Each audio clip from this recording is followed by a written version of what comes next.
like if you found the video valuable. The Granville Hotel was old, elegant, and mostly quiet. But on a rainy Wednesday morning, housekeeper Clara Fields found something strange in room 406, a room marked as unoccupied for renovation for the past 14 months. Inside, the bed was perfectly made. There was a hot cup of coffee on the nightstand, and a folded newspaper, today's date, lay on the desk. Clara backed out slowly and reported it to management. The manager, unnerved and unsure, called in Detective Mara Lane.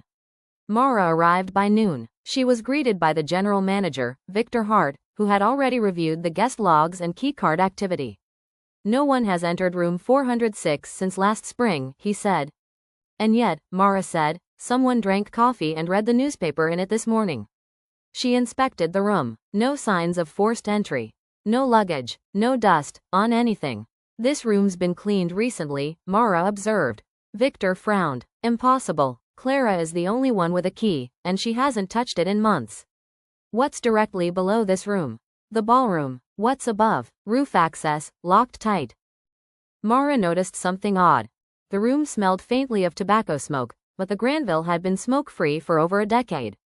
She opened the minibar. Empty, but not completely. Inside was an old matchbox, from a diner that had closed in 1999.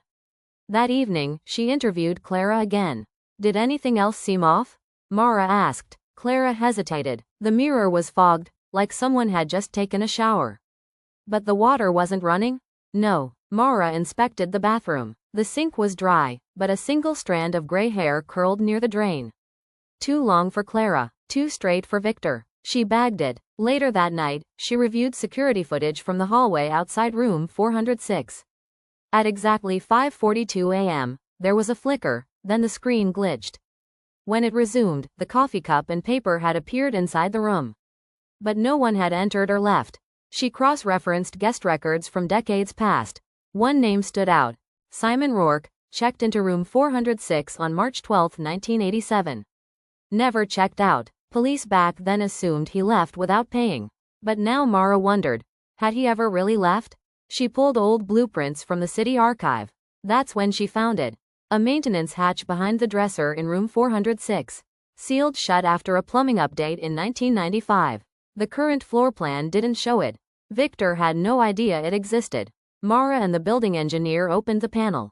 Behind it, a narrow corridor, dusty but navigable. It led to a hidden crawl space above the ballroom. And inside it, a makeshift living area. Blankets, candles, coffee mugs, old newspapers, and tucked in a crate, labeled Simon, was an ID card from 1985 and a photograph. Simon Rourke. This man's been living here?